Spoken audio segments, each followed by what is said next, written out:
equipment. And so if government is actually going to go ahead to scrap all of these levies, where are they likely to get the money from or extra money from to run the economy? That's a major question we're hoping to get answers to when the finance minister reads the budget on the 11th. Still staying on cabinet, Energy Minister John Jinapor has disclosed government's plan to construct a second gas processing plant, given the huge power demand and energy sector shortfalls. Ghana's energy sector faces a huge fuel deficit, which has led to power outages and instability for years. At a press conference at the Jubilee House, John Jinapor noted that following a meeting, Cabinet has directed a construction of a second gas processing plant. The energy sector we inherited is riddled with poor infrastructure, huge unsustainable and mounting debts. At the last reconciliation before Cabinet, the energy sector debt stands at over 80 billion cedis. ECG's receivables stand at only 8 billion. And so if ECG were to collect all their receivables, we'll still have a shortfall of more than 70 billion. But what is more worrying is that the debt keeps ballooning and increasing. The infrastructure, very, very poor. And what we used to call excess capacity now appears dwindled, and we have to start preparing to increase the capacity in order to meet the demand requirement. We require about $700 million worth of liquid fuel in order to fill the fuel deficit, because our gas today is inadequate to meet our fuel requirements. Consequently, Cabinet has approved a raft of measures aimed at tackling the situation in the medium, long, and even in the short term. Cabinet has approved that in partnership and in conjunction with the Finance Ministry, we take immediate steps to construct a second gas processing plant. This gas processing plant would augment the shortfall and increase supply security. Today, let me put on record that we are not shedding load. And so the demand by the minority and some people that we publish a load shedding timetable is mute. When you are not shedding load, there will be no need to publish a load shedding timetable. All right, so we go on to Parliament now, and members of the House have concluded the debate on President John Mahama's maiden State of the Nation address. The minority leader says that the formation of committees and dialogues indicate a lack of direction for the government, but the claims were denied by the majority members, who argued that the country was broken on all fronts by the past government. Here are excerpts of the debate. Today, the NDC has forgotten that it came into office with its own manifesto. What is all this about committee here, committee there, committee here? It is not for purposes of consultation. They are only doing this to disown their own initiatives because they are not sure of their initiatives. 28 is not far away from today. The ravening clouds shall not long be victorious. They shall not long possess the sky. So when John Dramani Mahama hands over the country to you, and in 8 years he comes and sees a near total collapse of the Ghanaian state, definitely he has a right to lament. And we will lament. We will lament because the city has collapsed. We will lament because the cocoa sector has collapsed. We will lament because STC, all those state institutions have collapsed. We will lament because the banking sector has collapsed. I work with YEA. We have 10,000 youth that were prepared for youth in paid intention. A letter came from the office of the Vice President. Those who are singing the song of this government terminating appointments of the youth. So listen, a letter came from the office of the Vice President to YEA for all those youths who were employed to be withdrawn. To to be withdrawn. I can prove it. And that time, the current CEO, the current general secretary, of the New Patriotic Party was the CEO of YEA. You can find out from him. Even more painful is the fact that, and I saw some people with disability who were affected by these revocations of their appointments. And I just found, Mr. Speaker, this is what we say, no mercy for the people. Terminator 1 is terminating everybody, including the people with disability. I think what the president is trying to do is prepare us of the hardship ahead. If he's having problems keeping our lights on, I'm going to call on the president to reach out to his predecessor and ask him how he was able to keep our lights on for 8 years. It is true that we inherited an anemic, emaciated, run-down, near-collapse energy sector. It is true, no doubt about that. It is true that when we took over, the power sector was hugely challenged. It is true that when we took over, the power system was unstable. But by dint of hard work, under the able leadership of His Excellency, John Dramani Mahama, I wish to state that not only are we producing enough for the country, we are exporting 300 megawatts to our neighboring countries. Never a dull moment in Parliament, is there? Staying in the House, though, they have approved the appointment of 6 new deputy ministers and 1 minister of state to support key government portfolios. This follows a vetting process where the nominees presented their vision and strategies for their respective ministries. On Friday, the House approved the nominees after the Appointments Committee presented and laid its 12th report for consideration. Now, who are these new deputy ministers and which ministries are they headed to? So on your screens, you can see them. We have Madam Lydia Lamisi Akanvariba, who is the Deputy Minister of State in charge of public sector reform. Then we have Thomas Nyaku Ampim, who is going to be Deputy Finance Minister. Ebenezer Oklete-Telabi, who is going to be the Deputy Minister for the Interior. Then Samson Ahi, MP for Bodi, who is now going to be the Deputy Minister for Trade, Agribusiness and Industry. So the remaining Deputy Ministers are Dr. Clement Apak, who is going to be Deputy Minister for Education, Richard Jan Mensah, Deputy Minister for Energy and Green Transition, and then also we have John Kofi Seto Dumelo, popularly known as John Dumelo, who is going to be Deputy Minister for Food and Agriculture. So these are the, some are members of Parliament. They have been taken through vetting and have been approved, and they are yet to be sworn in by President John Dramani Mahama. Then they can start work fully. Away from Parliament, the Coalition for Youth Development in Okyeman has petitioned the Speaker of Parliament, Alban Bagbin, over alleged derogatory remarks made about the late Dr. Joseph Boakye-Dankwa.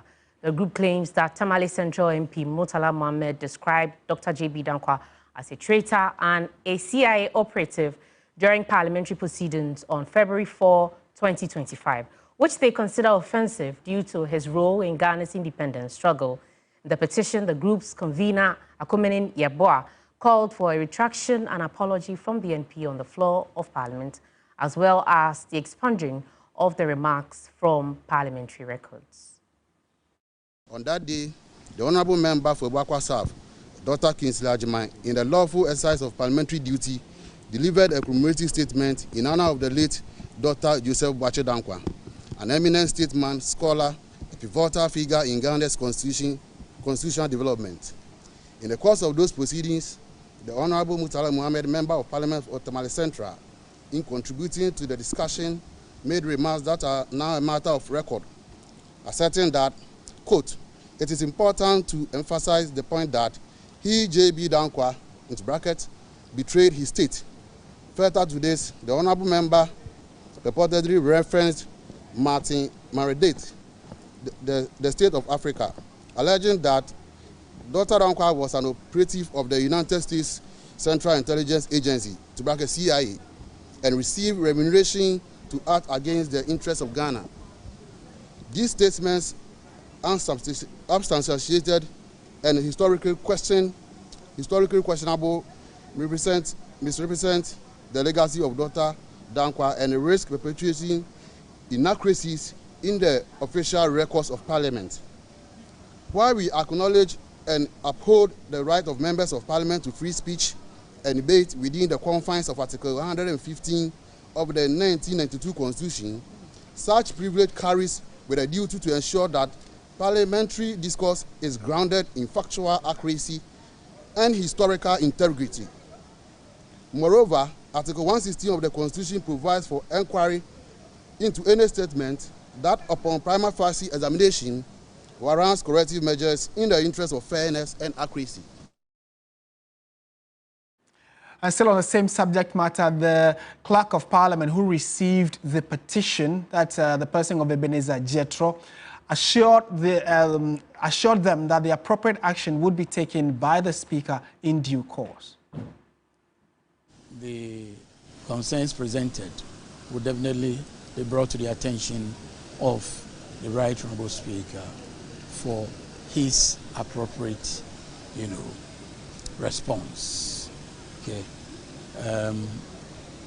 We want to assure you that Parliament remains responsive to the needs of the public and concerns of the public.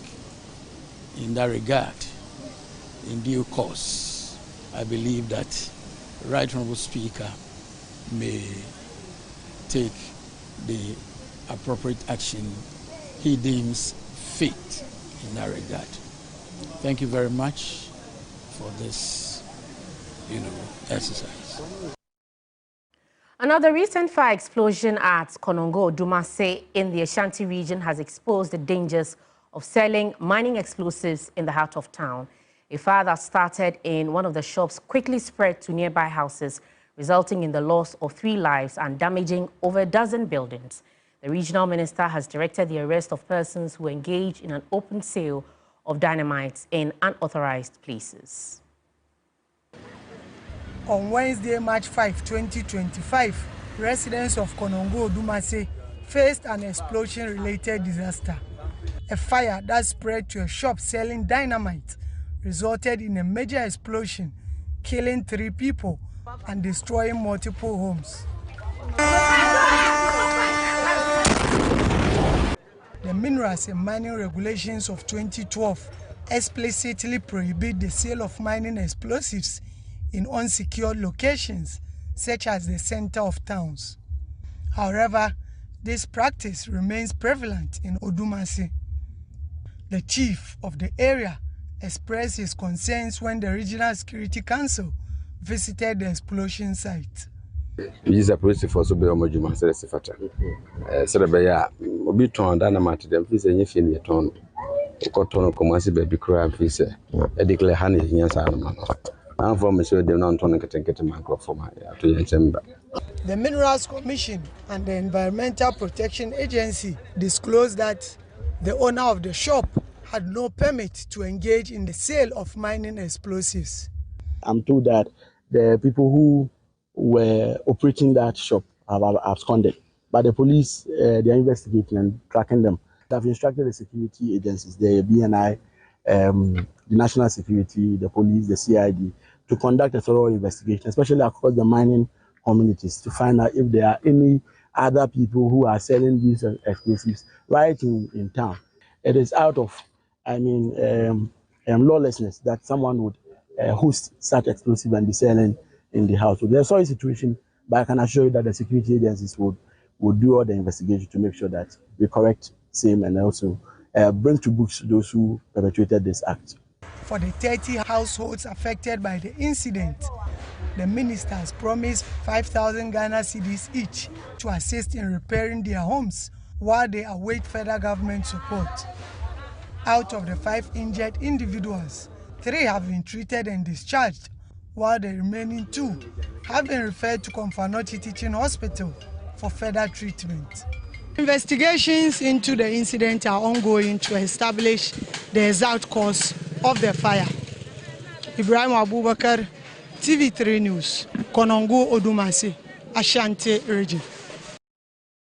Rather an unfortunate turn of events there due to the indiscriminate use of explosives. But what does the law say with respect to the handling and sale of explosives? LI 2177 has details on the do's and don'ts of explosive sale, and we're going to bring that to you.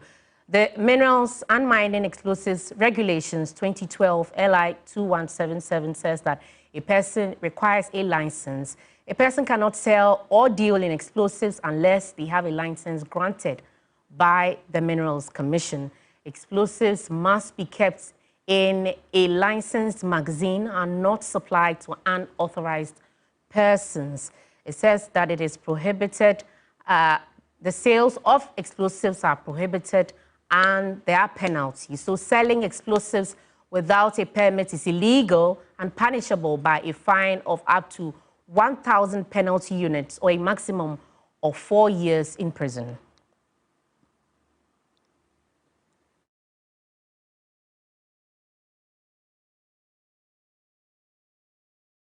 Let's get a bit more insight on this. Emmanuel Kwesi is a retired mining engineer and explosive consultant and has joined us via phone. Emmanuel, good evening to you.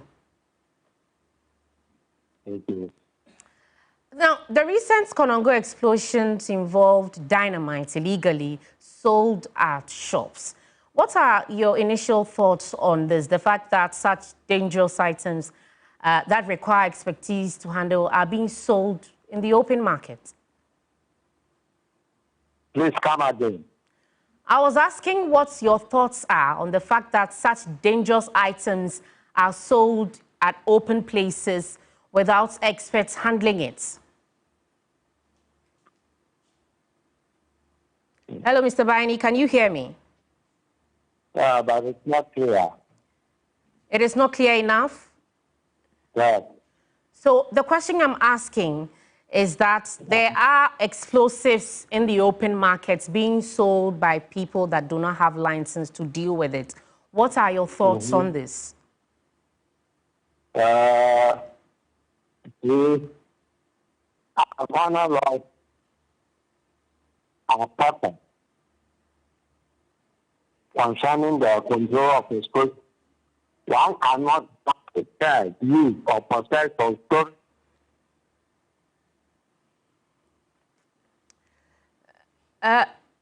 Mr. Baini, if you could just stand somewhere very well for us so that we can hear. I think that we have lost Mr. Baini there. He was going to educate us on the use or how to deal properly with explosives in an open market.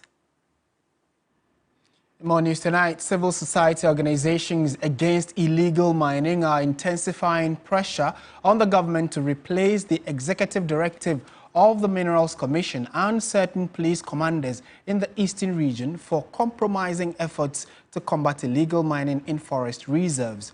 Convener Daryl Bosu argues that the action of these individuals are emboldening illegal miners to invade forest reserves. Ghana has lost 44 of its forest reserves to illegal and unregulated mining activities. The situation worsened after the previous parliament passed legislative instrument LI 2462 permitting mining in forest reserves. Since then, Ghana's protected forest cover continued to shrink, with water bodies and the habitat of key animal species devastated. The current government last year promised to repeal LI 2462 and implement reforms to regulate the mining sector.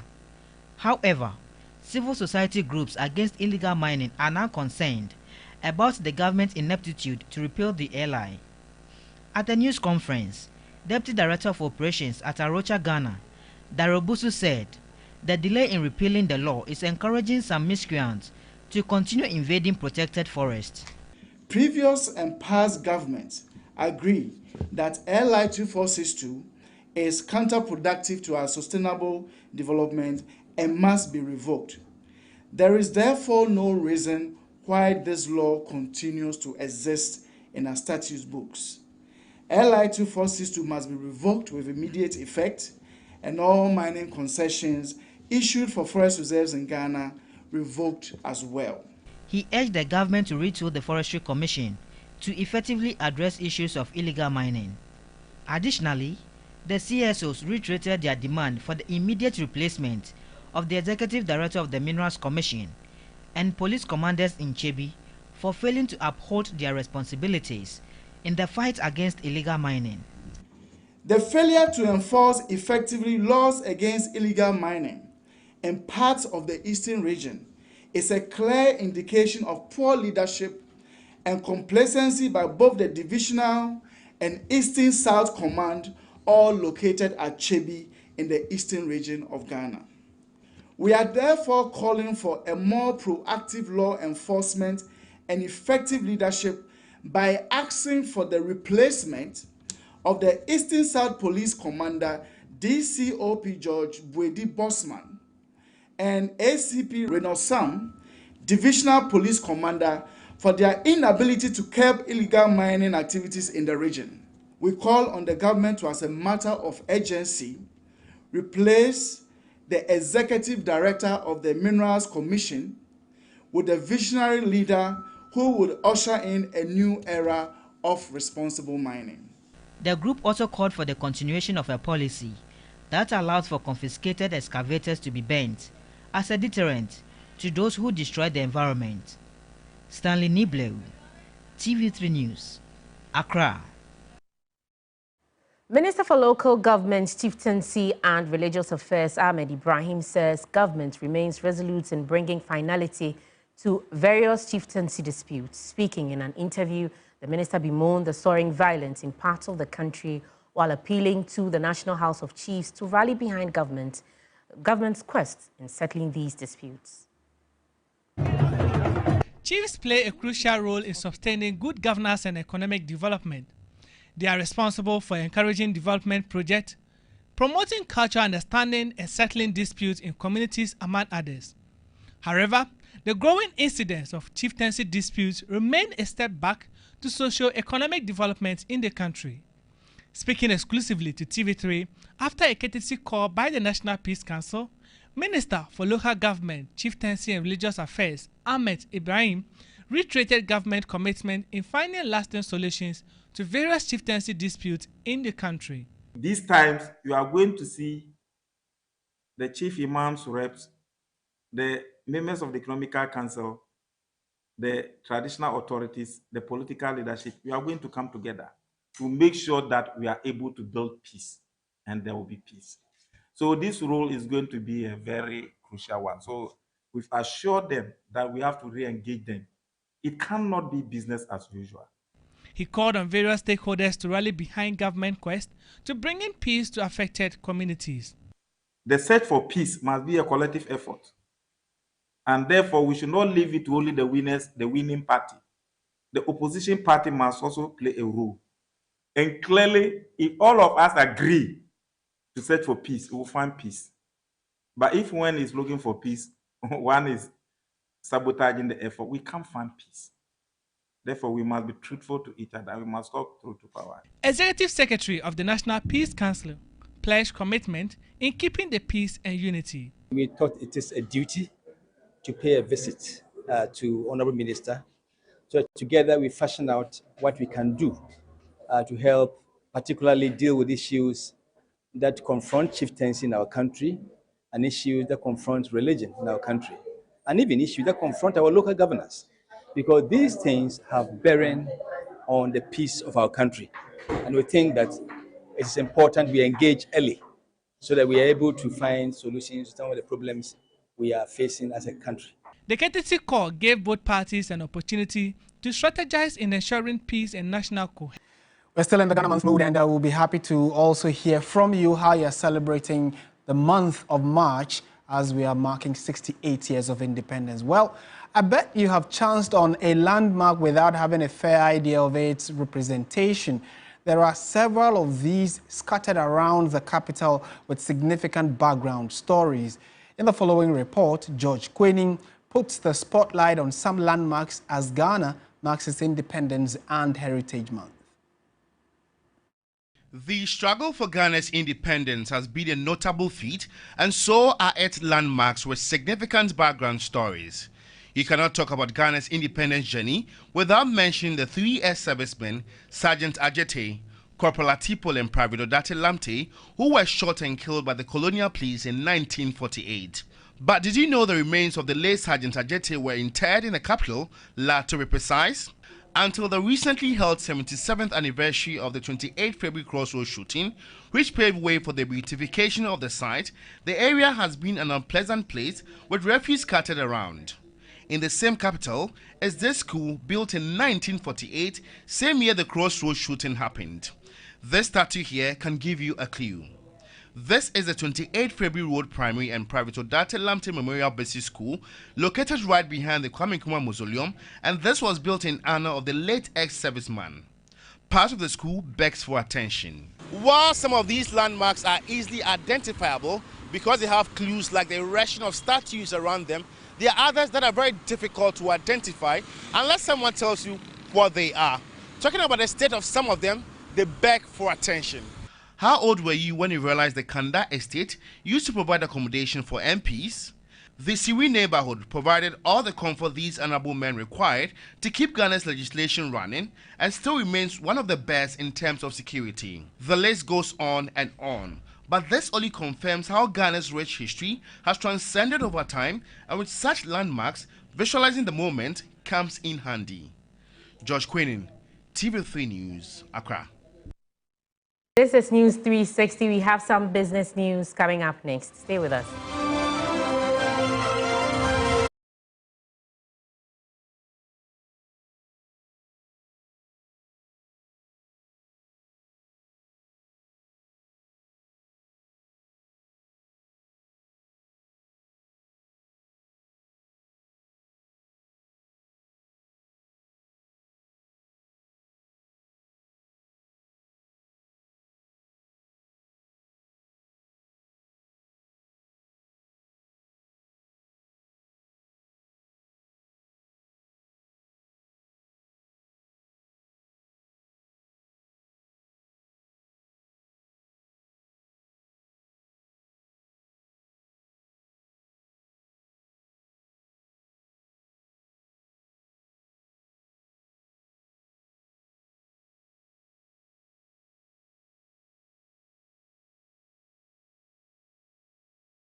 My name is Minu Aful. In our first story, the National Insurance Commission, NIC, is set to review motor insurance premiums before the end of the month, barring any last-minute changes. The move, which is expected to impact motorists across the country, comes amid ongoing discussions about the sustainability of insurance pricing in the face of rising claims. The NIC earlier suspended a proposal for 10% upward increase in motor insurance tariffs. The economic situation as it were. So they asked for an increase of 8,000. And like you know, for everything that you want more, of course you have to pay more for. And so the request for the additional 2,000 Ghana cedis to make it 8,000. Insurers are charging for the year 40-something Ghana cedis, which amounts to about 13 cedis a month. So for us, we are happy to grant their request to improve their limit so that they can, when they suffer through an accident or people suffer because of a motor accident, they can be compensated adequately. And we are happy to do this, even if it means us charging very low, just so that we can support the economy. So we're still in conversations. Let's see how far this goes, and probably maybe in the first quarter of the year. In more stories, the Ghana Institute of Safety and Environmental Professionals has called on the government to fast-track the passage of the Occupational Safety and Health Bill into law. This follows a tragic explosion at the mining shops in Odumase near Konongo in the Ashanti region, which claimed 3 lives. All these are happening because we don't have one framework that manages all this into detail. In Ghana here, as we speak, we have several frameworks, okay, and some are existing with the Ghana National Fire Service. NADMO has a little. You go to EPA, they have some. You go to Ghana Standard Board. So when we talk about health and safety management, environmental management, they are started. But assuming we have an authority, one body trying to make sure all these things are harmonized, and we have the resources to make sure that these accidents don't happen, then it's going to help. Look, for 30 years now, the Occupational Health and Safety Bill has been shelved. And anytime they want to even send to Parliament, something will happen, it will not work. Every year, year after year, government after government,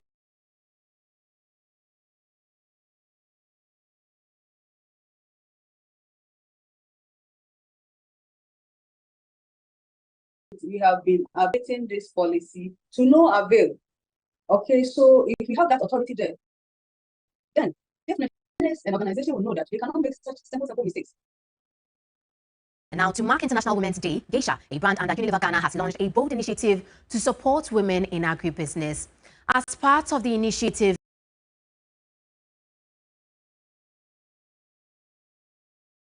Ayisha is offering over 100,000 cedis in seed funding to help these women scale up their businesses. Under the theme, Accelerating Women to Action, the company is selecting 10 female entrepreneurs from across Ghana who are leading businesses in the agricultural value chain, particularly those utilizing natural ingredients found in geisha soap bars. We are giving out seed funding of over 100,000 Ghana cedis, where we'll also give them the opportunity to talk to senior managers in our company, Unilever Ghana, where we can also get to train them about how to manage their finances and also how to have public speaking sessions and a lot more. So it's a perfect opportunity for us to celebrate women, to accelerate action in their businesses that they find themselves in. The event also brought together renowned female leaders who shared their experiences and insights on the power of women in driving economic and social change.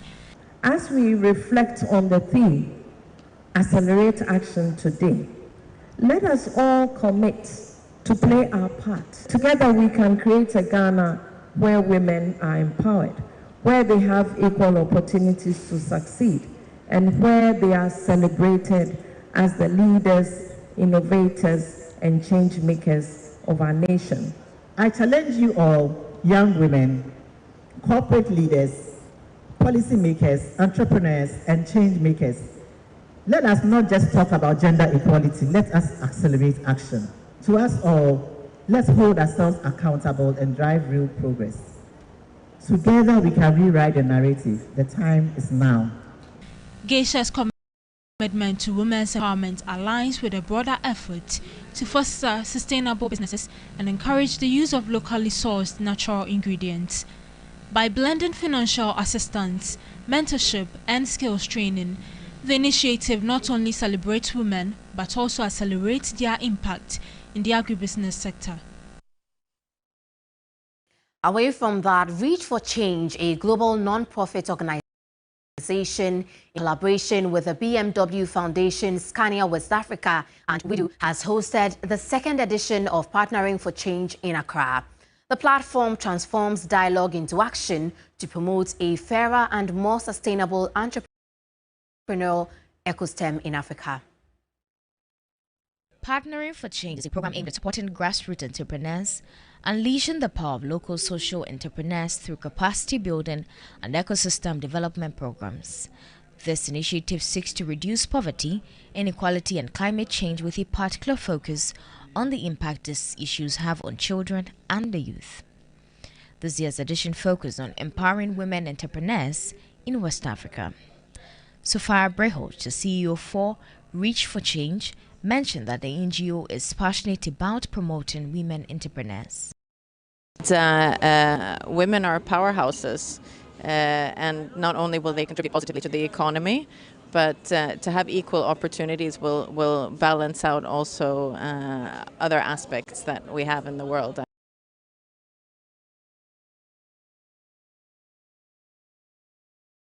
I mean, I'm a firm believer that actually including women will make for more peaceful and prosperous societies.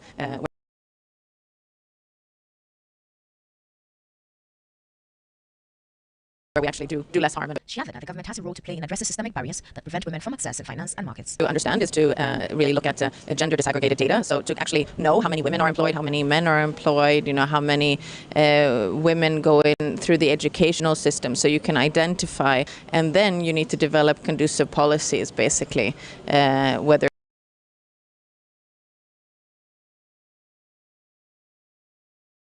be in the areas of access to finance or how to set up your business. Co-founder and CEO of Pebi Cups, Na Anyeli Pebi, urged women to stay focused on their entrepreneurial aspirations. As a woman entrepreneur, there are many challenges that we face, especially if you're older and a bit of a mother or a caregiver, and you face much more expectations of society to play your role at home. Also, expectation of society that you will not pursue certain career paths. But once we realize that we are all gifted and we can all reach our full potential, once you have an enabling environment, once you see other women who've done it, you are able to also encourage yourself that you can also do it. And that's it for Business on News 360. My name is Menu. Afo will be back with sports. Please stay with us.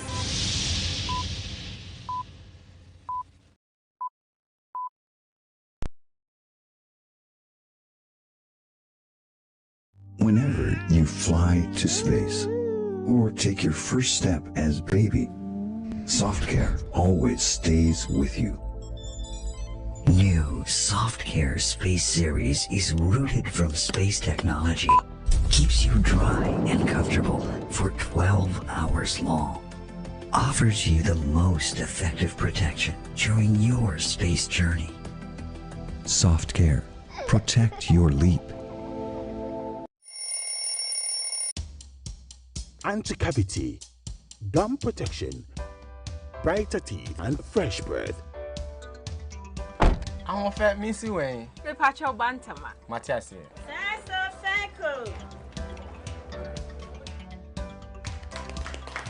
It's her smile. The fresh breath. Me Gidi say we use Kel 360 toothpaste. Kel 360 toothpaste. Guys, Kia, Kel 360 toothpaste. It's a gum protector. Onim jom kasan. Kel 360 did the way.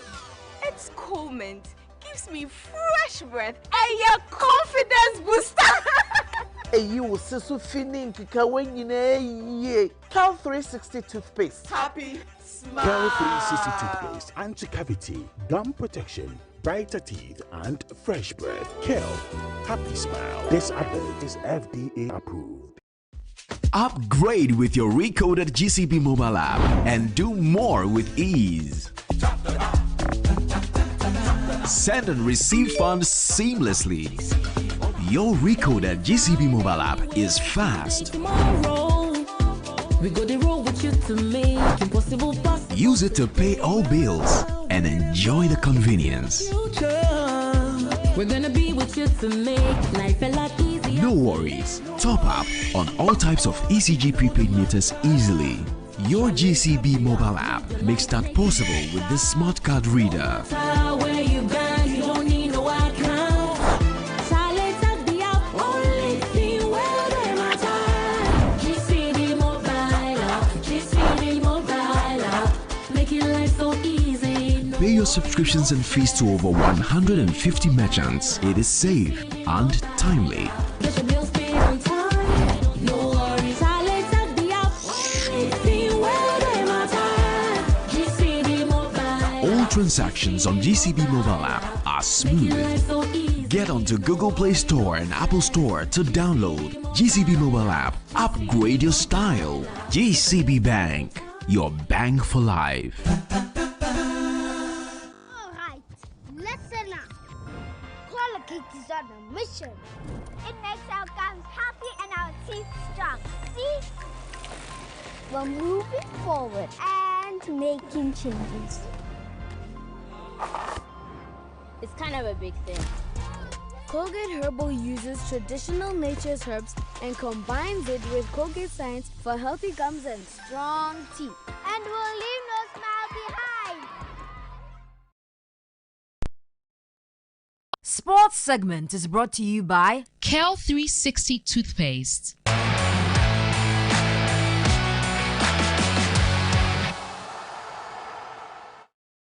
Hello there, good evening and welcome to the sports segment here on News 360. My name is Bill Lisher. Now, Police FC is on a mission to give a more feminine touch to the technical lineup of teams in the Ghana Women's Premier League. While women's football has been making significant strides lately, many technical teams of clubs are still dominated by men, except at Police FC. As part of our International Women's Day build-up, Akosua J visited the ladies that are seeking to lead the technical revolution. Ghana Women's Premier League clubs. 20 coaches, all of them men. That is the story of the Ghana Women's Premier League. When Dora Zuta left Berry Ladies recently, it meant none of the sides in the top division in women's football in Ghana is coached by a woman. The Ghana Women's League has consistently provided growth opportunities for both players and staff involved with the teams. The girls are able to express themselves by exploring the many avenues available, especially playing, coaching, content creation, and many others. However, the faces at the helm of affairs and what the league must represent are miles apart, as there are no female head coach in the ongoing league. It is a major concern for many women in the space. Say at least say be a bema no hokra na say ni once na aba no mo de bata omo ho. Even the men dominate the space. I think the authorities can attach the women to them so that we learn and with time we can deliver for the nation. But after coaching school, we stay at home. When you are finally invited to the national stage, all eyes will be on you if you mess up. Police Ladies is a rarity though. They are working a project designed to give as many women as possible a place on the technical team and fade out male technical team members. For Coach Abu Kasim, having his former players as technical members adds more advantage. It's always a blessing to have ex-players transition into the technical arena. It gives them better advantage compared to those who have never played before. So having them as experienced ex-footballers coaching under me is a plus and a very, very big advantage for me and my team. Fafalidu Mehashi is a former national goalkeeper who is now signed onto Police Ladies as a coach. She says it is hugely important for the players to see women in leadership roles on their benches. So how important the women's officials or after football that is helps that we should be many in the women's football is it helps the ladies to understand. Sometimes they have some things to say. They have some things to talk to you about. They can't go to the male coaches because they feel shy. They feel it's somehow embarrassing because you know how we ladies are. But they feel it's very comfortable to come to we the ladies to talk about us. So sometimes we've been a help to them. And it's very important for the ladies to be more or women to be more in the women's football. For the new assistant and goalkeepers trainers, their long-held aspiration has been to join the technical team of Police Ladies. However, they are concerned about the significant number of women who are not practicing with their coaching license. Him say like women's football, no say a man be brave, my boy pa. If more women join the technical team for women's team, it will help in progressing the game. We feel bad that women are not dominating.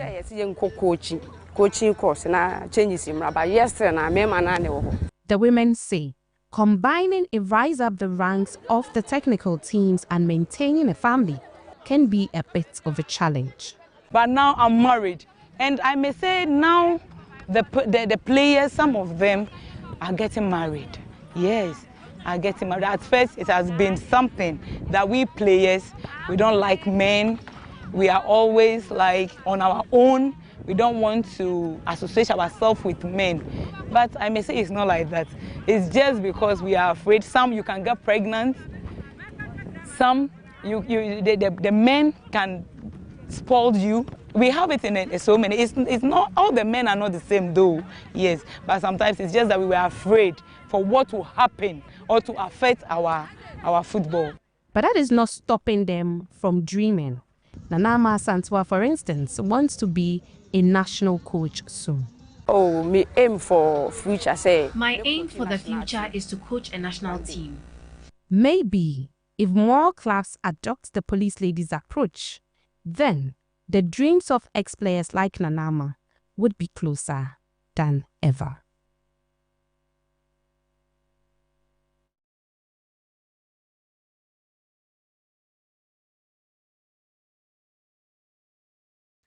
That's it for the sports segment here on News 360. My name is Billy Shen. Up next is entertainment. Entertainment news segment is brought to you by Napa Foods, Heaven Black Insecticide Spray and Coil. Powered by 3 Entertainment.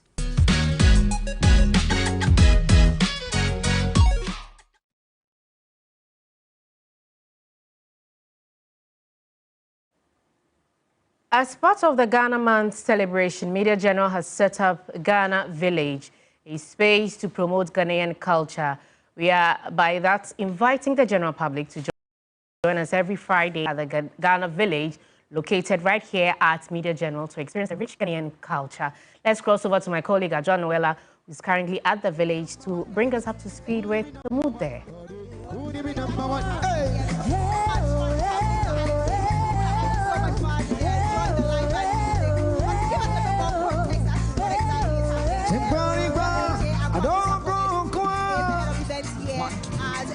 But she's supposed to give us a bit of detail. What's going on?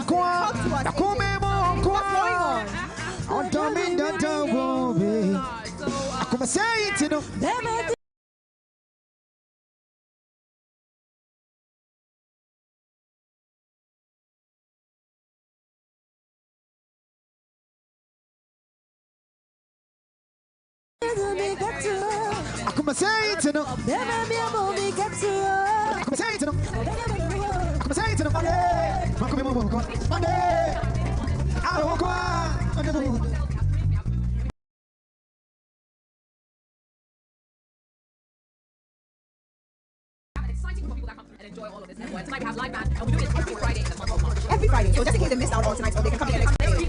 the week after that, and it's free. It's free. an open house. It's basically giving our viewers an opportunity to observe our Ghana village. We get vendors coming in with different food and drink options, and most importantly, we're inviting you to have a very good time with us.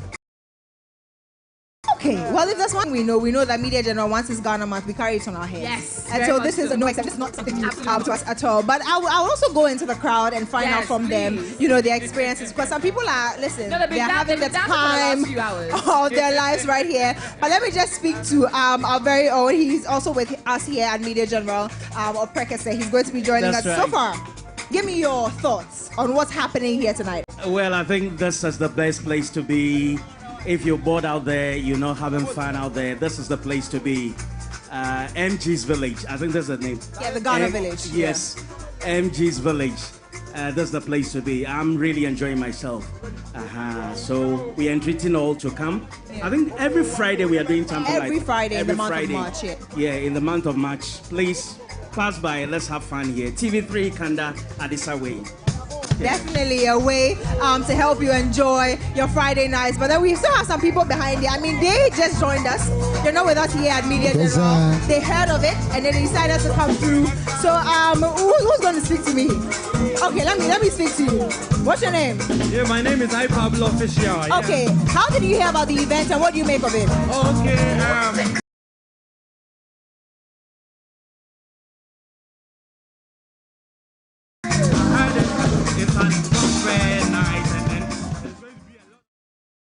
You have so much excitement at the Ghana Village right here at Media General. So we're inviting you this and every Friday. Join us. And then you can enjoy the Ghana month. You can have so much fun and excitement right here. Let's now bring you some international news. U.S. President Donald Trump says he's strongly considering imposing sweeping sanctions, including ones on banking and tariffs on Russia, until a ceasefire and peace agreement is reached with Ukraine. Trump has also paused military aid and intelligence sharing to Ukraine to pressure Kiev to accept a ceasefire after an explosive Oval Office meeting with Ukrainian President Volodymyr Zelensky a week ago. Trump has faced criticism for doubling down on Ukraine, including his comments last month that Kiev, not Russia, was responsible for starting the war.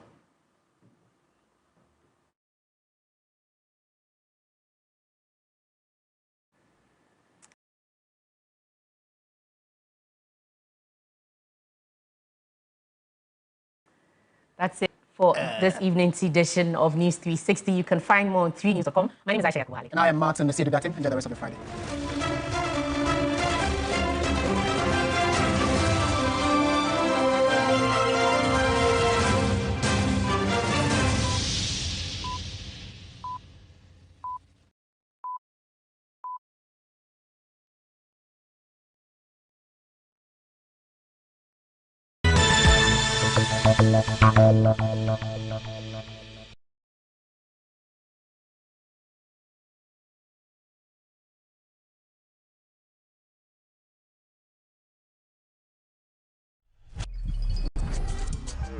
Download OneXBet app and enjoy the variety of sports anytime, anywhere. OneXBet app, at the heart of the game.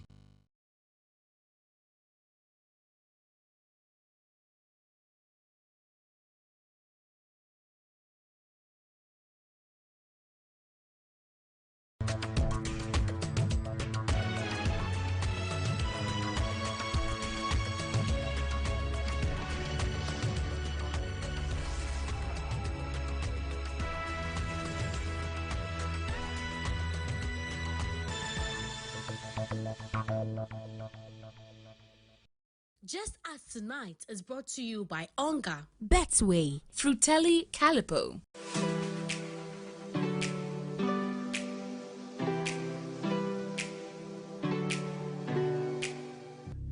Sometimes I wonder how we got here. Land of gold, but what we get, they chop